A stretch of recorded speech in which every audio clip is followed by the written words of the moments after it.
known as the Fireside Chats. His aim was to reassure the common man that our society would recover from its troubled times. But we're far from 1930, and I deal with a different kind of fire.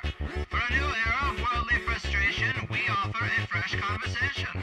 I'm Greg Carlwood, and these are the Higherside Chats. Hi ho, this work shit's gotta go. People, how the hell are ya? Drinking a little drink, smoking a little smoke from sunny San Diego. I'm your stoner extraordinaire, Greg Carlwood, and today on THC we got a real treat. We're talking with Jamie Hanshaw about mind control and social programming techniques of Disney and the Hollywood elite, one of my favorite conspiracy subjects. Jamie does a lot of great stuff, and she is a significant other of another recent guest, Freeman Fly, so if you liked that episode, this one complements it very well.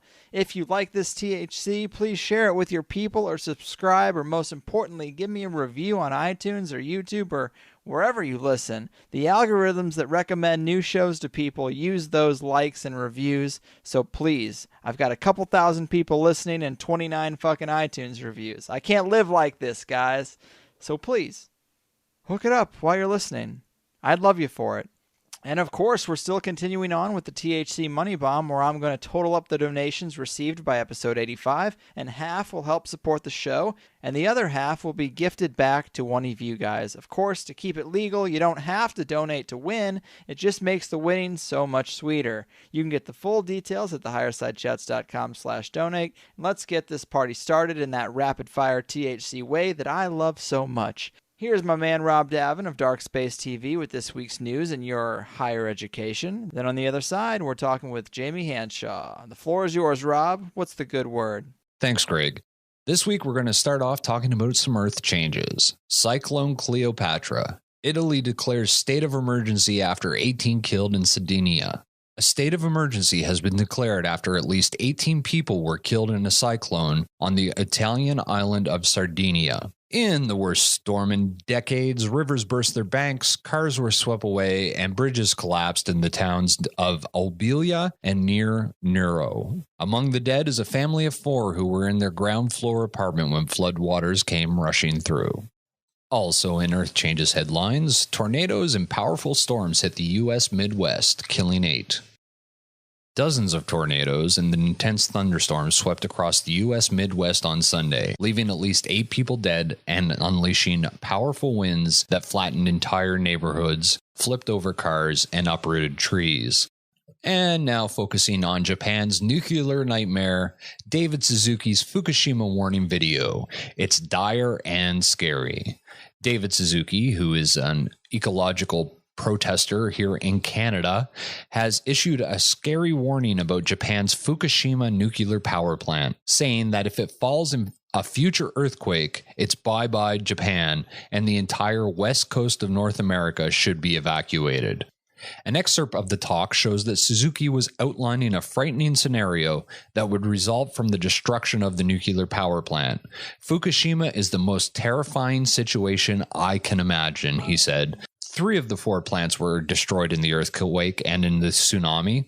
The 4th had been so badly damaged that the fear is if there's another earthquake of 7 above, that building will go and all hell breaks loose. And I'd just like to point out, Greg, David Suzuki isn't known for being a fearmonger. So if he's coming out and putting his mouth out there, he's probably got a good reason to be worried. So it's something we should be keeping our eyes on.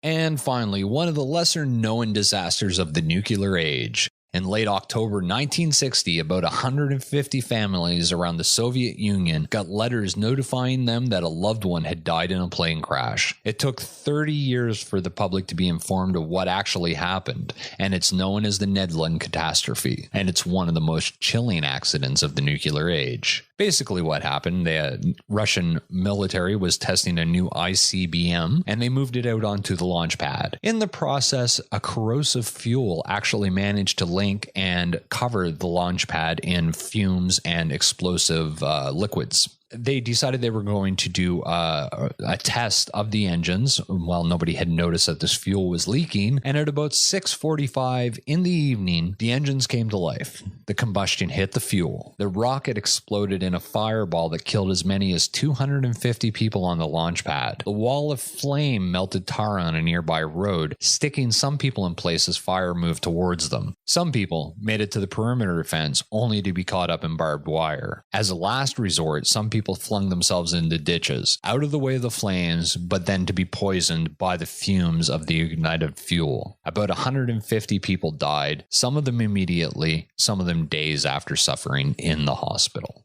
And that's all I got for you this week. Make sure to come over and check out darkspace.tv and sign up for our Plus membership. Your support helps us make great exclusive content, and we have some really cool stuff coming for you. So check it out, darkspace.tv. Thanks a lot, Greg. I'll see you next week.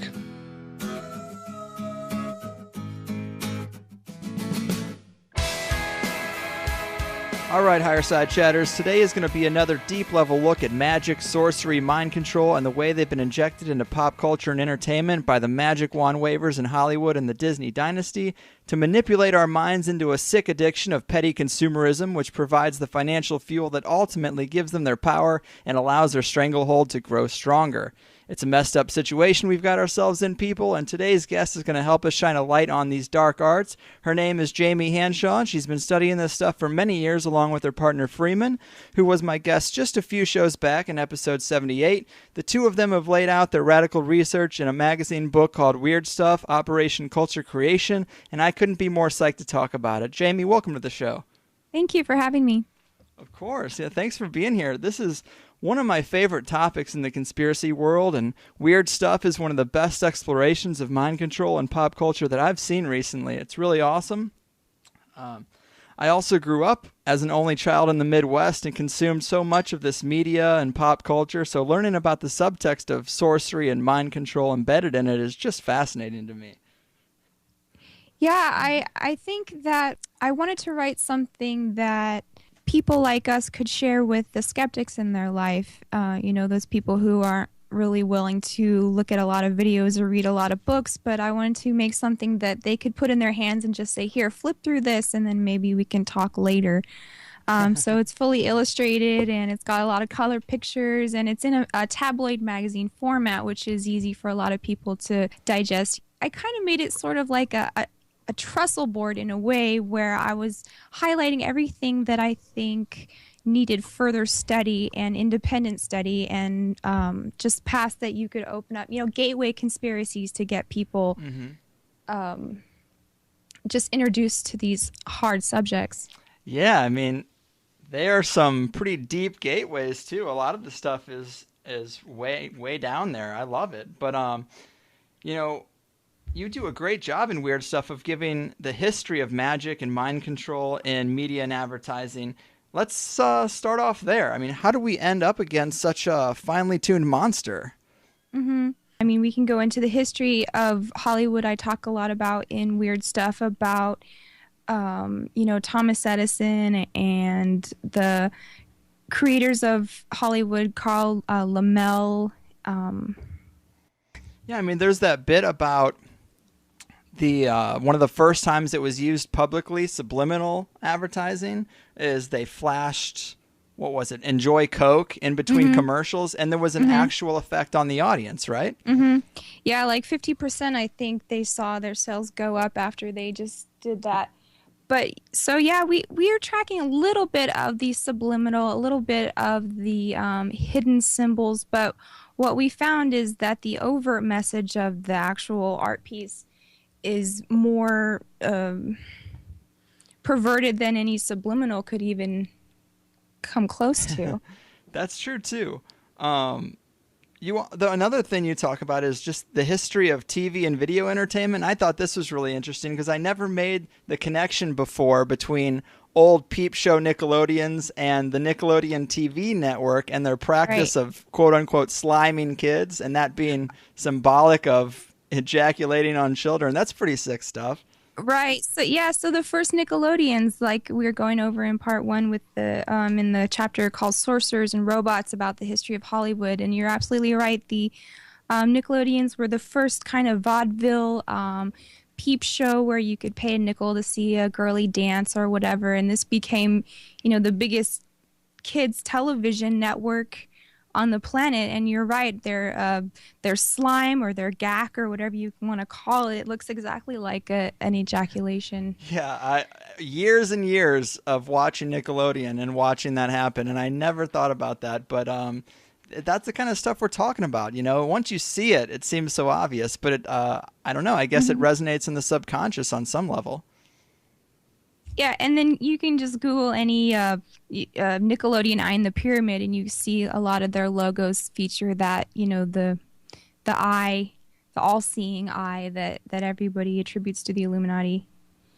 Yeah, I guess a lot of these attacks, these psychological attacks through media seem to be targeted at kids, whether we're talking about Disney or Nickelodeon. Well, in their, empire building, they have to get the children first or it'll never work. Hitler went straight for the kids. Anybody who's trying to build any kind of communist or socialist or any of these istas regimes is going to go for the children first because, if they get them significantly brainwashed by the time they're 5 or 6, then they own them for the rest of their life.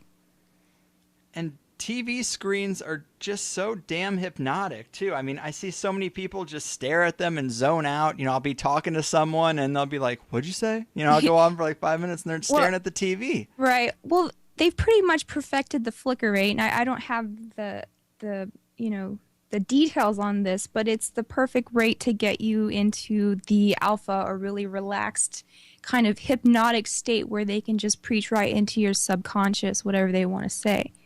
Yeah, that's so interesting. It's like there's a science behind it that's like literally for design to get you in that mode. And then why do you think that they've made the entire country go to this high def, different type of yeah, the digital band. Right. So it's just, tightening up and perfecting the digital aspect of the mind control, the electronic mind control. Man. So, let's talk about Hollywood a little bit. Many people have heard that the name comes from the lore of a magic wand being made of holly, and the Hollywood is how they cast their spells. You make a great point in the book about Hollywood controlling the quote-unquote stars, which is sort of symbolic of controlling the universe itself, which is an interesting analogy. I never really thought about it that way. Right. So from the beginning of time, you have people who are tracking the movements of the planets and the stars, and they become the shamans because they can predict future events. And so they're the most powerful person in the tribe. If you can predict when an eclipse is going to happen, then you have this, magical power of prophecy that you can lord over the rest of the people who don't know about the science. So, yeah, exactly. They want to control this movement of what they call the stars, these people, and the public follows along because throughout history we've always used stars for navigation. We've used it for seasons, for keeping time, and also for astrological, spiritual purposes. And so they don't want people looking at the cosmology anymore. They want them looking at these mind control robots that they put out there for people to follow. Yeah, different kind of stars. Man, well, they've been doing this kind of stuff. Well, go ahead. Well, I was just going to say, you mentioned that the holly was a sacred tree to the Druids who used it to make their magic wands, and you're absolutely right. And then holly was also sacred to the goddess Hel, the Norse goddess Hel of the underwood. So you have that connection as well. Interesting. Well, yeah, they've been fine-tuning this for years, perfecting it, and you've been researching it for a while. Tell me about some of the techniques that Hollywood is using on us these days. Well, I guess the biggest area of my research, and the one that's going to come out in part 2 of Weird Stuff, is I'm going to be talking a lot about the MK Ultra and the Monarch program. So this is, the beginning of the perfection of mind control slaves in Nazi Germany, brought over with these scientists in Project Paperclip like Ewan Cameron and Joseph Mengele, working with the U.S. government and the CIA to basically traumatize people, so that their personality will split into different alters and they can control what these alters do and say. So by placing these people in key positions like government and entertainment, sports, politics, churches, pretty much anything that you can infiltrate, they've used these monarch program slaves. Yeah, it seems like a lot of female celebrities are apparently victim to this, right? Yeah, you can, once you learn the keys, you can kind of tell who has more signs and symbols than the other. Obviously, they're going to use them on the big ones. You know, the first thing that you're going to need to look for is the monarch butterfly, because this is one of the key animals that tipped off scientists that knowledge could be passed on through genetic memory. So for these people that have gone through this monarch program, you're going to see them with butterflies. You're going to see them doing the one eye, covering up the one eye symbolism. You're going to see them having Alice in Wonderland symbolism, Wizard of Oz around them, checkerboard floors, black and white, anything that inverts reality or really blurs the lines between what's real and what's fake is what they're going for. Interesting. And a lot of these, apparently, these victims of this monarch program, these female celebrities that are in that camp, some of them have ties to the Mickey Mouse Club. Is that true? A lot of them do, sure. You know, you got Christina Aguilera, you've got Justin Timberlake, you've got Britney Spears, Carrie Russell. Pretty much anybody who went through the Mouseketeers in the 90s grew up to be some kind of A-list celebrity. Man, it's so weird. I mean, enough coincidences and isolated incidents should create a pattern, you know? Well, I keep finding this over and over, and as soon as I start to feel like a crazy person for believing that this could actually happen and, you know, who's involved and how deep it goes, I get more confirmation. You know, I run across this random commercial for Hello Kitty and MAC makeup, and it's got this girl in a type of Alice in Wonderland inverted reality. She goes through the portal, and then she meets some sadomasochistic dancers with Hello Kitty heads, and they have some kind of dance orgy. And so you can just go down the list of all these elements that I outline in part 2 in my chapter about trauma-based mind control, and they're all there, right? And they keep showing up over and over again. You can go to a good website that just outlines the entire thing a lot in picture form. Vigilant Citizen does a great job in just showing like symbolic pictures upon symbolic pictures. Like, it's statistically impossible for all of these things to be present in one theme. Yeah, that's a great something website behind it. I've been wanting to have him on the show. I've been meaning to email him because he does put together a lot of that great stuff. But let's dissect Disney a bit. I mean, you got a lot of great history on Disney in part 1 of Weird Stuff. I mean, how did that company go from one guy drawing mice and ducks to the multi-billion-dollar monster they are today? I mean, is it by using a lot of this type of magic? Well, I think he was recruited into the FBI. I mean, I know he was recruited into the FBI by J. Edgar Hoover because he always had this doubt about his parentage ever since he went to join the army, and he wasn't old enough, and they had trouble finding his parents told him that they couldn't produce his birth certificate, and there was a big issue about it, and so he had to falsify his record so he could join the Red Cross and go to World War I. So all throughout his life, he's having these shadows of doubts that, you know, maybe his mother's not his real mother or something to this effect, and I think this is what really got him ensnared with the FBI, because they promised him that they would look into the matter and find some absolution for him. And so at this point in his life, he's supposed to be some kind of paragon of morality for Hollywood, because in the early era of Hollywood in the 20s and 30s, there was sort of a backlash from the public because all the movies were coming out where they thought were very smutty and full of it just never changes. It's the same, right? So they kind of used Disney along with the B'nai B'rith, put him out in front and saying this is the model of morality and family values in Hollywood. So it would have been a big scandal for him to find out that, you know, his perfect life and his parentage was in question. So he wanted this secret and he wanted to know. Mm-hmm. But Walt Disney was a really interesting character too, because he has this history of abuse as a child. He was worked very hard. He was beaten daily until one day his brother Roy told him to stand up to his dad and put his hands on him back and not let him hit him. He did, and his father never beat him again after that. But wow. So he's being worked so hard on his paper route, on the farm. He's always trying to regain this lost sense of innocence and childhood would find in a lot of people who've been victimized and their innocence has been taken away from him, like Michael Jackson, who built Neverland because he wanted to regain his lost childhood. So this is kind of what driving Disney with his animation and his cartoons and his perfect fairy story version of life, because he never had one. Yeah, that's really interesting. But, I mean, based on the way he ran the company, though, he was a bit of a dick, wasn't he? There's numerous complaints about Walt and the way that he ran the studio. I mean, he kept the women in the inking department. He thought that animation and management was no place for women, so he basically locked them up, having them do the most tedious, hard, time-consuming job there was, which is the coloring of the cells, the inking. He was reported to be a rabid anti-Semite. His staff actually formed a strike against him in the early days. What else?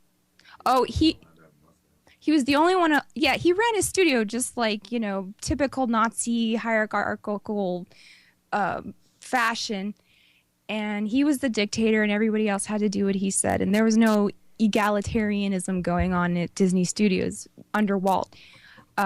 He was reported to have been obsessed with the buttocks, and his coworkers report that he could talk about turds for 30 minutes straight. And you can see this in a lot of early cartoons that a child's rear end is the butt of many jokes. There's a one where... a lot of wiggling and shaking. Yeah. Of the ass in Disney movies. Exactly. Watch these little cartoon butts. Everyone had to draw that. And this is Walt's favorite part of the whole story, right? There's this Christmas special where the whole butt of the story was the kid couldn't keep his pajama pants up and he got a chamber bot from Santa for Christmas. What a weirdo. Yeah. So he's got some psychological issues. I don't think he is the innocent, happy-go-lucky person that everyone makes him out to be. He had psychological troubles performing with his wife on their honeymoon. I mean, if you've ever read a biography about Disney, you would know that he was very conflicted and he had a lot of demons. Right.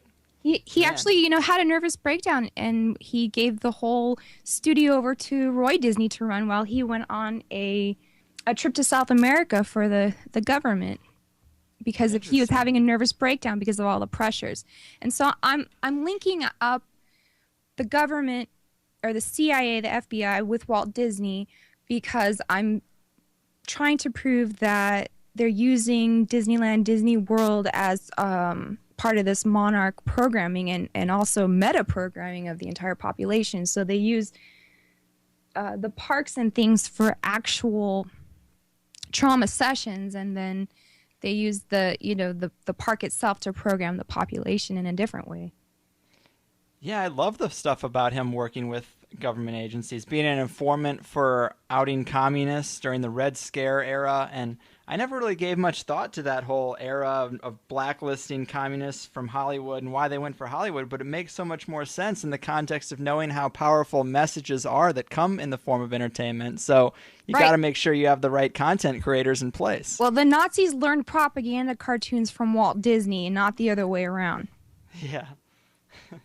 It's funny with I've heard you talk about toys too. You got a little bit of that in weird stuff. And the most popular toys growing up for kids, for boys, have always had a war theme. First it was the Green Army Men, then the G.I. Joe, and now it's Call of Duty and Battlefield video games. I mean, Do you think that's just coincidental, or is that just another form of manipulation that they're involved in? Well, now you've got Marvel, which is all the superheroes world owned by Yes. Disney. So they're going to be teaming up to create what we call the Princess Warrior programming, the ultimate consumer lady, narcissistic princess, and the warrior who has to go out and fight in the field of economics or on the actual battlefield. Take your pick. It's a war zone either way. So yeah, and Disney also owns EI, Electronic Arts, which puts out the video games like Call of Duty, or I don't know if they do Call of Duty. They actually put out Battlefield. Okay, yeah. So this is coming out all in part 2, where we talk about Project Crazy Bitch and how how responsible is it to raise your daughter as a princess? Is this the beginning of a elitist point of view? A us and them mentality, separating the deserving from the non-deserving, and I really get deep into how pathological this princess programming can get in the way of the epidemic of narcissism that's rising. And this has been on the cover of Psychology Today, narcissists up since 2000, the year 2000, and that's exactly when they released their princess line. Yeah, it's just like a bunch of different Barbie dolls. It's so weird that we market that way to kids. Do you think that is controlled and designed, or is that just us adults projecting our weird insecurities on kids? Oh, no, this is all planned out years before we were even born. Dang. So one thing I wanted to say was there's this esoteric movie called The Holy Mountain, and I kind of write about this scene, this one scene. The lady's riding down the street, and it's like a clown fanfare, and all the kids are following it, and they're handing out all the toys to the children, and they ride up to this giant factory where she pulls off the clown makeup and reveals herself as a stern businesswoman who has a contract with the government to market toys to kids because they know that they're going to be wanting to go to war with this particular type of person 20 years in the future. So they villainize this one particular people to the kids so that they can get ready to kill them in the future. Wow. And it's crazy because, toys have all, predicted lots of things. I mean, I write about this in Weird Stuff in the chapter called Psychology Inc. about how some board games of the pre-World War II era quite accurately predicted the combatants of the Allied and the Axis forces. So they're gearing up the toys before, Pearl Harbor even happened to get people ready for a war overseas. Wow. And I mean, and not to mention that these companies, a company like Disney, who is supposed to care about kids and is making art for children, I mean, a lot of their cheap junk that they're making is being contracted out to sweatshops overseas. I mean, there are literally slave kids making kids' toys. Exactly. And this is one thing that I really appreciated when I do some live talks. And sometimes there's kids in the audience. And when I get to this part where I show you that every time that you are buying corporate products, you are keeping other kids in slavery, like in factories in China and South America, and just like all the different Mickey Mouse dolls and Lion King sweatshirts and anything that you could think of just all comes from misery and slavery, and their conditions are the worst that you could ever even describe that they're working under to produce this crap, right? This mind control crap. Yeah. And the little kids, they really appreciate the information, and they shun the toys after that. They kind of look at it differently. They're, I don't want to play with this anymore if that's where it came from. So as soon as you tell them what's going on, they'll do the right thing. And so I think parents aren't giving their kids enough credit in this culture. I agree. They're a lot more inclined to take the moral road than the people who've already rationalized away. Well, yeah, I mean, the adults, they're happy with the status quo. They're comfortable. They don't have to face the things that the new generations have to face, like Fukushima and, just all the devastation that we're inheriting right now.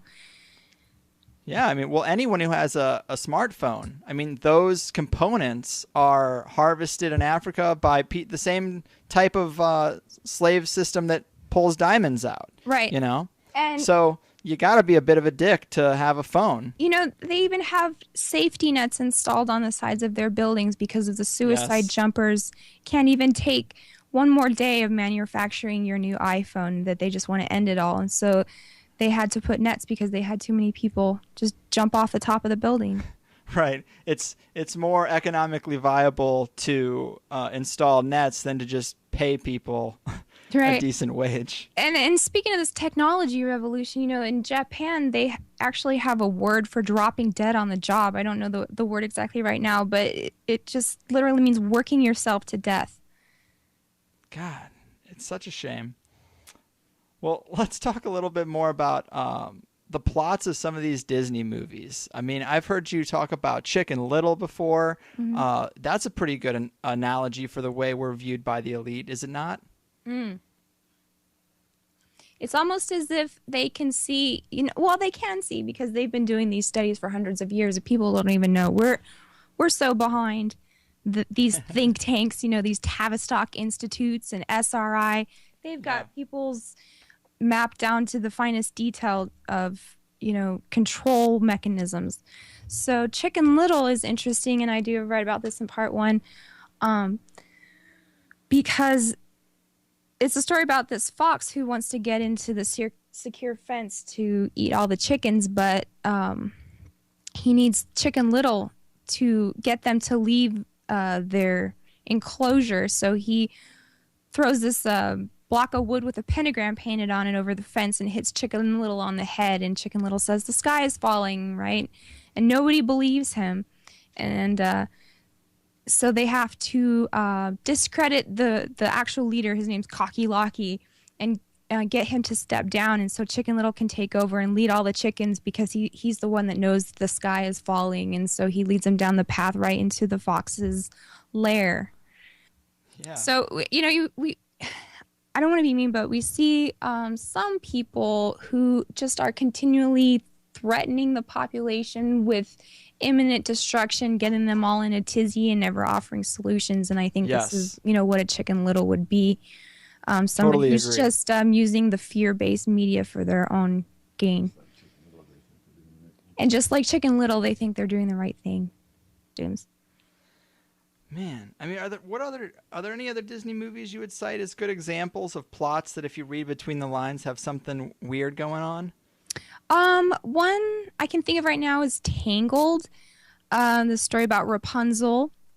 Mm-hmm. And that's a weird one because it has all these elements of that she's not really the daughter of the person who's raising her. And I go into this a lot about how they are blaspheming the Holy Spirit by always killing the mother.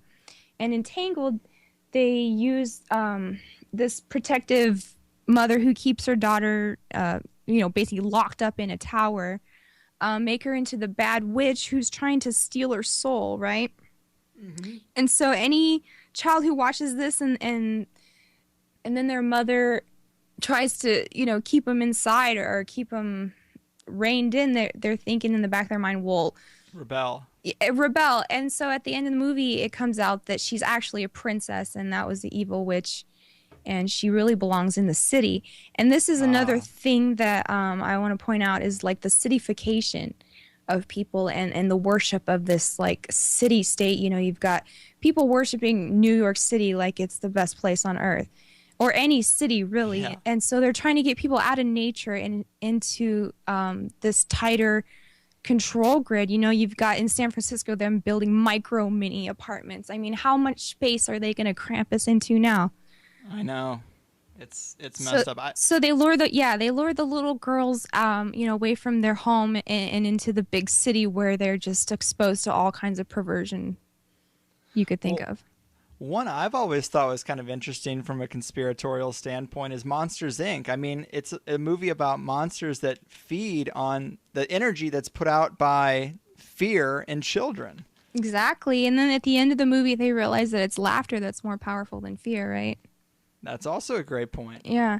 But, I mean, that's a perfect analogy of these, whatever you want to call them, the other dimensional powers, these soul-sucking, psychic, vampiric, energy-stealing monsters, basically from Universe B is what the OTO would call it.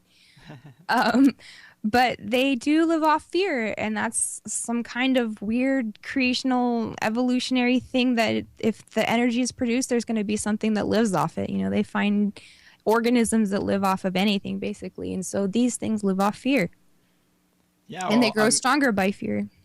Well, I've heard you say once, and I thought it was a really interesting tie-in, that once you convince these little girls that they're princesses, you connect them with the elite and royalty, which paves the way for all this tween obsession with vampires and blood-sucking demon-type entertainment icons. Right. So, yeah, that goes into kind of David Icke and what I like to call it's all relative, and the commonalities between vampires and what they are outlining as this the shape-shifting reptilian entities that take people over. I mean, as far back as there's been history, there's been tales about serpents and serpent people, so you can't say this is just crazy talk. Yeah. I mean, Cars I hadn't seen Cars when it came out, but I just saw it fairly recently, and that's another one that's got quite a few strange elements in it. I mean, basically, he's put into a work program. Mm-hmm. Yeah, this is all about being cycled through the system, the prison system, which is a big thing now that they're privatizing all the prisons. That's big money for people to get arrested. They want people to rebel. They want them to, commit crimes. They want them in the prison. They want them to listen to the rap music and think that this is normal. It's just like, I think America has more prisoners than anybody else in the world combined. It's pretty crazy. Yeah, it really is sad, that prison industry. Right, but it's like almost everybody you meet has been cycled through the jail system once at least. Yeah, I've been close, but they've never got me. They fined me a lot. I get fined like nobody's business, but I still have kept the shackles off my wrists and ankles. Yeah. But you had mentioned the destruction of the mother agenda that Disney might seem to have. And when I think about it, I cannot come up with any classic Disney movies that have a strong mother role, except maybe The Lion King, but that one still has some serious family destruction going on. Well, they still killed his dad, right? That's right, the classic Osiris set in a horror story, right? Where the evil uncle kills the Sun King and the boy comes back for the throne. That's as old as Egypt. Yeah, I hear that about a lot of Disney movies. I'm not very well versed in the ancient stories, but I hear that all the time, that a lot of the Disney movies are just retellings of those old tales. Well, there's one more point about The Lion King, is that they stole it from a Japanese guy. And I mean, just point by point, you can Google that. It was like Simba the White Lion, they called him. And they just entirely ripped that thing off. But yeah, it's not just Disney who kills the mother. It's anybody. I mean, any TV show, any movie. I want to start, taking some kind of statistic on this, because I know it's more times than not that, if the mom's not killed as part of the story in a horrific way, think of like, Anakin Skywalker. Finally gets there to rescue his mom and she drops dead. Which is now under the Disney umbrella also. Right. Star Wars wasn't at the time. And Wizard of Oz is all under control of the mouse now. Well, but pay attention. Okay, so sometimes they'll just have a picture of the dead mom on the mantle and be like, "Remember when your mom was alive?" But it's super subtle, and it's also super grotesque. So I'm going to start keeping a notebook, but I have this entire page of movie posters, which I know where the mom is, the focal point, the dead mother's the focal point of the story. Well, I mean, even just the ones I can think of off the top of my head, Disney movies. I mean, Pinocchio, of course, has no mother. It's just an old guy who wishes he had a son. I mean, Little Mermaid, I think it's just her dad, right? Right. Dumbo is a orphan, I think. Well, Dumbo is another horrific tale where they tear him away from his mother and she dies. Oh yeah, it's like evil circus. Right, yeah. Guys. And so, I mean, try and watch that song "Baby Mine" or whatever when she's rocking the baby through the bars and they can't because she can't get to him and without Yes, tearing I out. do It's remember impossible. And this is soft trauma-based mind control. Like Man. I was really young when I saw my first movie, and it was the dinosaur one, Land Before Time. And it's all about he doesn't trying to get to his parents. That's a disenfranchised okay, no, check family. it out, okay, guys, it's seared into my memory for all time because you're watching this little story and the bubbles on the screen and there's frogs and there's newts and there's dinosaurs and they're all migrating because of a great famine, and then this earthquake happens and and then they get chased by this T-Rex, and the mom fights off the T-Rex, and when the baby finds the mom, she's on the verge of death, and Yes. she says, I'll always be with you even if I can't see you can't see me. And at this point in the movie, I'm freaking out as a child. And then the neighbor who took me to see the movie, I wasn't even with my parents. He's like, "Do you need to call your mom? Go home." I'm like, "Nah, I'm all right. I'll stick it out." But this is like forever change type of experience for me, right? Yeah, that's pretty raw. The death of the mother is the most traumatic thing I've ever seen in my whole life. On how big is this screen to a kid, right? Giant. So I go home and then I have to have this Littlefoot stuffed toy from the movie because he was an orphan, and I witnessed this trauma and I had to give it to him because it was like some form of self-therapy. And I think a lot of kids go through this type of, subconsciously, but it's not just the ultimate plush toy marketing strategy. This is like soft trauma-based mind control for sure. Yeah, and in that movie, they're seeking out tree stars, Mm-hmm. which could be pentagram symbolism. For sure. I don't know. But what about Bambi? There's a traumatic killing of the mother. Yeah. Jesus. And Bambi's interesting too because that's based on a book by I think it's German or Bavarian pornographer Felix Salten. So Google, Bambi and Felix Salten, and that's a saucy story too. Man, and I guess orphans are big. Aladdin, Jungle Book. Jasmine doesn't have a mother, does she? No. Oh yeah, Jasmine doesn't even have a mother. Not only does Aladdin not have any parents, Cinderella does not. She has a wicked stepmother. So not only is the mom absent, but now the role is being vilified, just like Ursula or Cruella de Vil. Yeah, that's interesting. I guess Beauty and the Beast doesn't really. Their parents don't come into that. Although I think she does have an aggressive dude. Well, no, she has to be the slave to the beast because of her father. Yeah. So he'll let her father go. She'll agree to be the beast slave. Yeah, well, that's also kind of that dangerous is sexy kind of thing, too, that vampire thing. Right. And it's weird because in that movie, in the beginning opening scene, she's singing a song about books and going to the library and checking out books and reading fairy tales. And so it's kind of like fairy tale inception, she's got some predictive programming going on right in the movie where she's programmed by a fairy tale to go off and find a prince. Yeah, wow.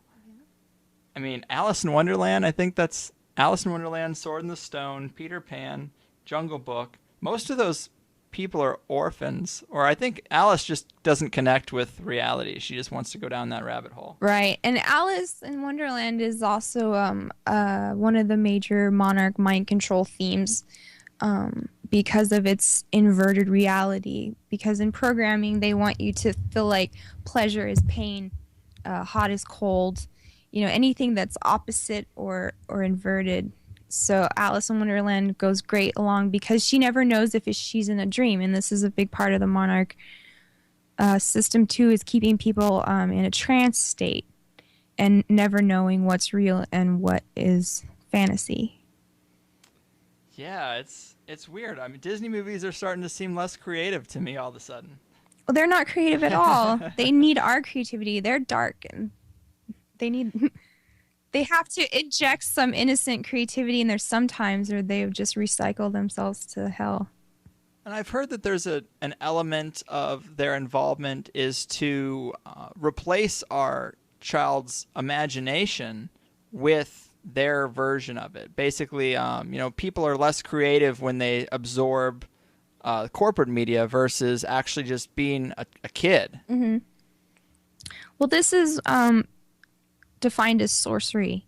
So you've got what I outline in part 1, the difference between a magician and a sorcerer. And a sorcerer is interested in bending other people's wills to serve his own purposes. He believes he is the god on earth, and every element and will should be subservient to him. Okay?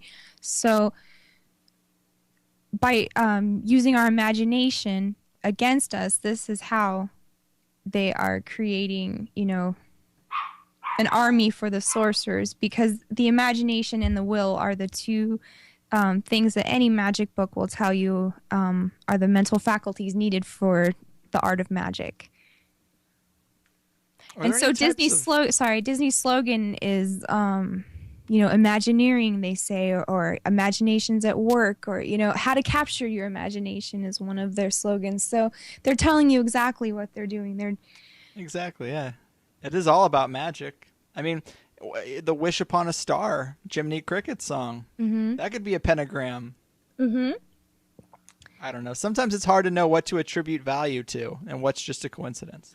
No, it's not a coincidence at all. And when you wish upon a star is pretty esoteric in itself, because of the pentagram is the, magic 101, basically. So like I said, any magic book is going to tell you start out with what is the pentagram. And it's used in all, religions, all iconography of anything that you could think of. This pentagram keeps popping up at the heart of it. And so I go into a little bit in Weird Stuff Part 1. There's a little side page about the pentagram and the A-verse pentagram and how it relates to phi ratios and the shape of our galaxy and the shape of a sunflower and the golden mean, and these numbers that keep popping up all the time in nature. And it's has to do with mathematical laws of beauty, basically, and spirit, because the 4 points represent the 4 elements, with the 5th point being spirit. It's just weird, because when I read about sacred geometry or occult symbolism, it seems like the study is so in-depth and intense for what amounts to be subtle effects. To me, they seem subtle, but then you look at the organizations that use them, and they're very huge. They're very successful and powerful organizations. So it's weird, because I've watched all these Disney movies growing up, and I don't know how it's affected me all that negatively. Well, once you recognize the triggers, it's harder for them to work, and this comes straight from mind control survivor Cisco Wheeler in the book by Fritz Springmeier. And they say if you can explain to somebody what is a trigger, then their mind can integrate it and realize, not to go in a trance or not to be manipulated when they see this certain thing. So I would recommend watch the Disney movie and read Weird Stuff. So you can get both. You should think about doing a series of commentary tracks. I would do a Mystery Science Theater type, yes.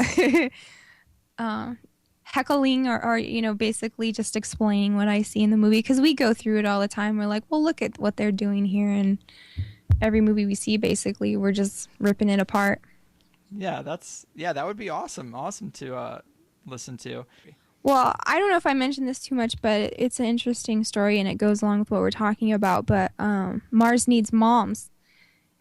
We met the primary actor in that, Dan Fogler, and the movie hadn't come out yet, and we were just chatting, and I was telling him, like I said, they always kill the mom, and at Disney especially. He's like, well, I'm in a Disney movie, and I said, what's it called? He said, Mars Needs Moms.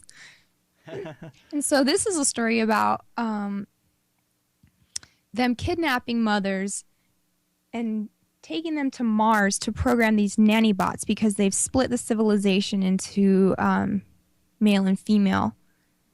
And the females are very militant and they live above ground. And the males are thrown away in the trash and they live in the dump below.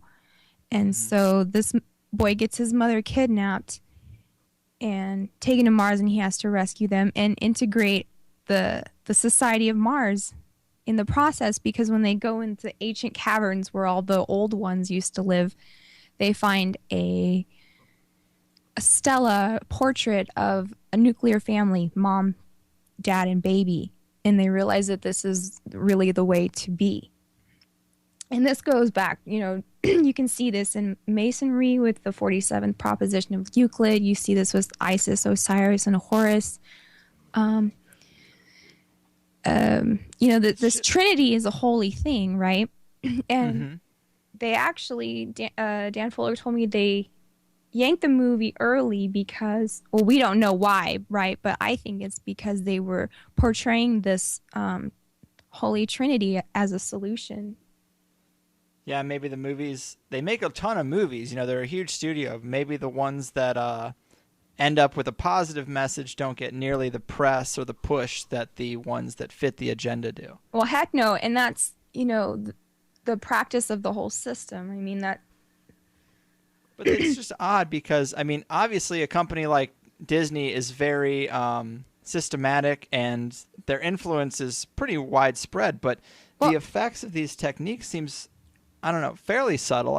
Are there any, by studying, if I were to sit there and study some of these sorcery techniques that have maybe contributed to the success and the influence of Disney and corporations like them, are there techniques I could apply to this show to get the same kind of effect? For example? Yes. What do you mean, Scientology? Oh. Do I need to put more symbols in my logo? Well, you need to recruit some celebrities. He just reminded me, L. Ron Hubbard of Scientology made a policy in the early days because he knew that people follow, like I said, they follow the stars. And he had every one of his Dianetics, auditors go out and pick a celebrity and hound them and bring them to Scientology and not take no for an answer just so he could get that press. Huh. Interesting. I need some press, that's for sure. We all need some press, right? Well, okay, so this goes perfectly into this new, I don't know, what do you want to call it? A movement, an awareness group that I call Release the Stars. And I've written a little manifesto, and that's going to be up on Freeman TV when we release the Part 2 book. And basically what it is just, kind of a support group for anybody to come forward feeling like they've been through the Monarch programming, maybe like Corey Feldman or Roseanne Barr, or, any whistleblower can come maybe do a show or podcast or just help raise awareness for what we're trying to do. And it's going to be called Release the Stars, because it's funny, in the early days of Hollywood, they kept those stars locked up basically in contracts, and they were the servants to the studios, and they weren't allowed to have any kind of life. They were dictated because, they had it down to a science back in the 30s with Edward Bernays and this propaganda machine that Sigmund Freud and Bernays brought forth. So these studios would keep the stars, basically under lock and key. And I just kind of want to bring that spirit, and that's where I thought of the name. That's cool. On the subject of celebrities, what do you think of Russell Brand? He's obviously made a big splash lately. I know you studied him back when he was with Katy Perry, and he's got the mark of the beast as a symbol of that show. It's true. Is he controlled opposition, or do you think he's a legitimate artist who just wants the best for everyone? Both. They use people, and you can't help but be used. Against his will, yeah. And so it's like anything you say, they can spin it however you want. But I do think that Russell Brand has some powerful connections. I don't think he's free of the network of the oppressors. Or, there's an interesting YouTube clip of him and Katy Perry on the red carpet, and they're trying to interview them, and he flashes her a little talisman that says obey, and you can kind of see her switch her personality a little bit, and Really? people have shared that. Yeah, I actually have a article on Freeman TV it's called, I think it's Hollywood Mind Control. Yeah, all about Russell Brand and Katy Perry, and how I believe that they didn't want Katy and Russell together for some reason. That's what makes me think that he might be legit. Yeah, when they got together, they seemed like they were very happy and in love and dedicated, and they were talking about how they were all healing, and Russell said he was off drugs and doing yoga, and he was happy with monogamy. And so this all comes at the time where Katy is going on her first tour, the California Dreams tour. And this is like no joke. And this is where you find out that when you sell your soul to the devil for rock and roll, he is a literal slave driver and he's going to work you to death. And so she's doing like all these concerts. Flying. I think she had, a concert every 2 days or something like that's just horrendous. And on her off days, she would always try and fly in to get to where he was, to see him and spend a little time with him. And you can see in her, her documentary, Part of Me, her chase of Russell around the globe. And at one point she wakes up and she asks her handlers, can I see my calendar for my relationship days? And they're like, well, don't worry about that. I'll handle it.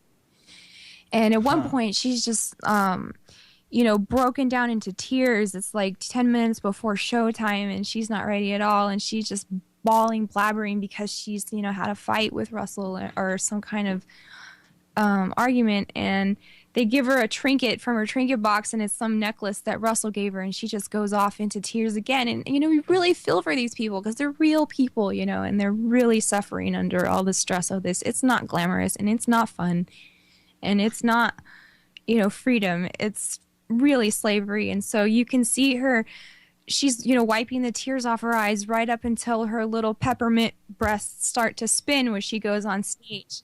And she flips her personality and puts on her best show for the crowd. But, inside she's just dying because she misses Russell Brand. Well, I love the parody of that female pop star in Get 'Em to the Greek. It's essentially a parody of the Katy Perry, Miley Cyrus type.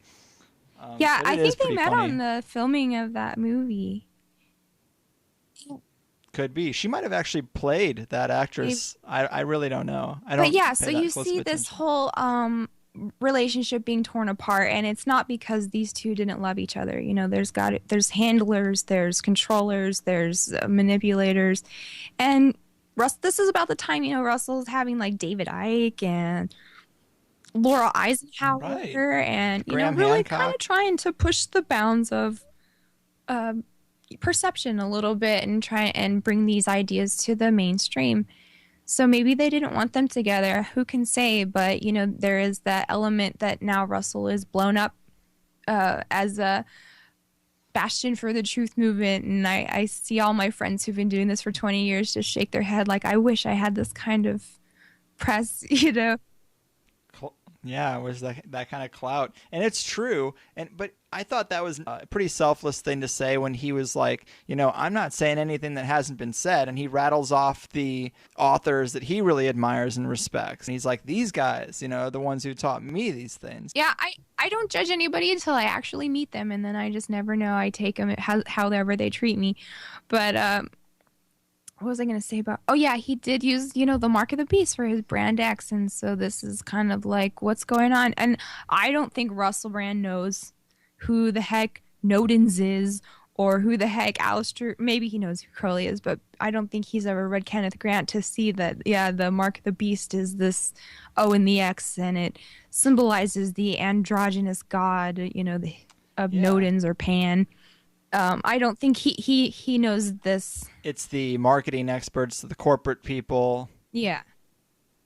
So, I don't know. It's weird though, because when you put that stamp on it, it just makes you a little bit skeptical of the message.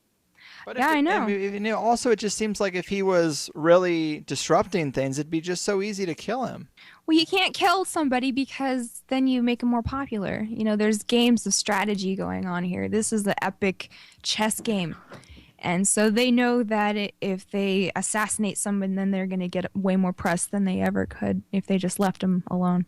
Well, just before we went on, I actually read a pretty interesting article about, Brittany Murphy. She was an actress, but she was, a B-level actress. I don't think she was super popular, but she died, and it was apparently a drug overdose. Well, and I guess they've looked into it, and it seems like she was poisoned.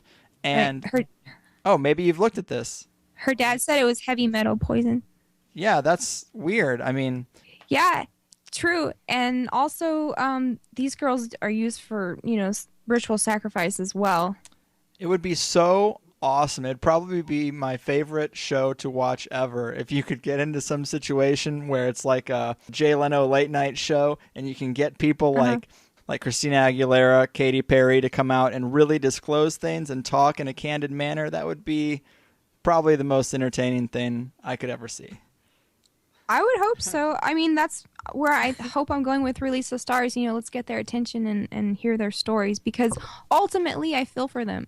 And I don't want to see them suffering. I don't want to see people in China suffering in factories. I don't want to see people in the Congo dying for blood diamonds. I want everyone to be right, well cared for. So I was trying to make the point to a friend of mine the other day, and I was like, using an extreme example. I'm like, look, if we have a pedophile who rapes kids and he says, look, man, I'm sorry. I don't want to rape kids. I don't want kids to be hurt, but I got to do what I want to do, what I like to do. You would lock that guy up. You would be like, you're crazy, man. That's totally irrational logic. But yet, we all carry smartphones, which are, the minerals for these things are picked out of Africa by slave kids. And we use that same logic. We say, yeah, it sucks. I don't want slave kids to have to do it. But hey, I want an iPhone. I got to have it. It's the same logic. But because there's degrees of separation, we don't feel like such assholes. You got to have your Air Jordans no matter who makes them, right? Oh. And then complain about slavery. Yeah.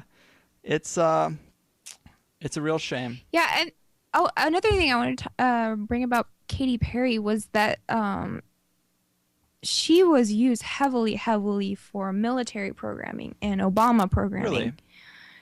Oh, for sure. She's got a video called Part of Me, and you can go to my my curated Facebook page for weird stuff and see that I've kind of mashed up these two videos. One is Katy Perry Part of Me, where she breaks up with her boyfriend and joins the army.